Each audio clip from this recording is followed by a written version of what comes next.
So could you share with us a little bit of what you've learned about Chinese soft power outside of the West? Yeah, so I think it is very important to contextualize and to look at other places where Chinese soft power is being performed and where it might be much more invigorating than in the case of the West, because we do often see the literature focusing on Western case studies, and of course the media also focusing on Western public opinion polls. So from that picture, it looks like a pretty dire picture for China. But when you look at different data points, you're starting with public opinion polls, Afrobarometer polls in the context of Africa showcase consistently relatively favorable rankings, so ratings of China across Africa.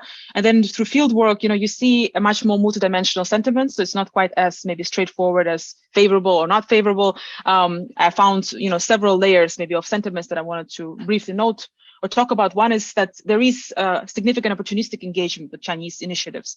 So they're welcome, right? As long as they're delivering certain practical gains, benefits. So for example, Confucius Institutes in the case that I was looking at is Ethiopia, but I've looked at secondary data on other cases as well. They often deliver job opportunities for students. So when you're learning Chinese, you're learning Mandarin, you may be directly even linked up to certain opportunities to work for a Chinese state-owned company or private company. In Ethiopia, up until this recent war, there were about 600 companies from China.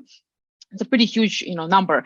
And a translator job payment, the pay for a monthly pay may be 2-3 times higher than that of a professor at a local university. So it's quite lucrative to be working as a translator, who in turn also kind of carries out a number of services like a broker, and sometimes even acts as a manager for some of these factories. A lot of them I've interviewed, and I found them to be very fascinating and smart individuals who worked as translators for this enterprises. So there's a job opportunity that's linked to it. So there's a lot of kind of practical benefits. When it comes to trainings, going to China for elite trainings, a lot of it is about getting a free trip right to China to get to see, a new global context, to get to see what they see as a relatively developed country, to kind of get some inspiration, to get a free vacation. That there's so many different factors that go into engaging with it.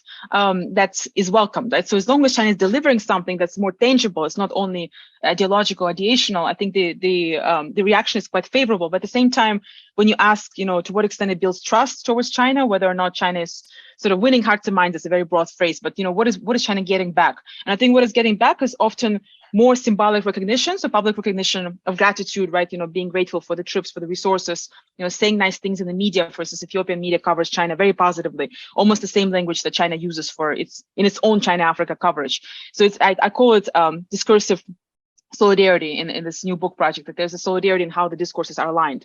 But at the same time, more privately, when you interview these individuals and talk to them in focus groups or observe discussions on social media, you find that there is a lot of critique and concern and resentment towards Chinese influence in these countries. So, there's a lot of debate about China debt trap diplomacy, and right, all these big projects funded by Chinese money. And someone like 𝗱𝗲𝗁 at Hopkins here, SAIS in DC, would say that this is a false narrative, right? China is not really indebting these countries. But again, going back to your point, from psychology perspective, it's about perceptions, right? So if you look at perceptions, at the very least, lay citizens, everyday, average public, but also elites I spoke to, they are concerned about paying back those loans, paying back the debt.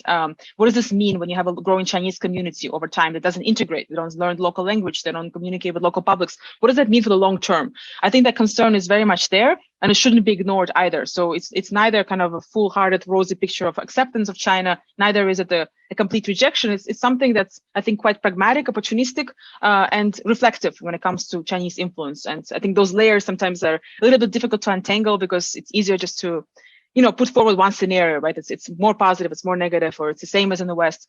And I'm trying to, in this book project, to kind of disentangle these various sentiments and try to understand how complex Chinese influence really is in the global South.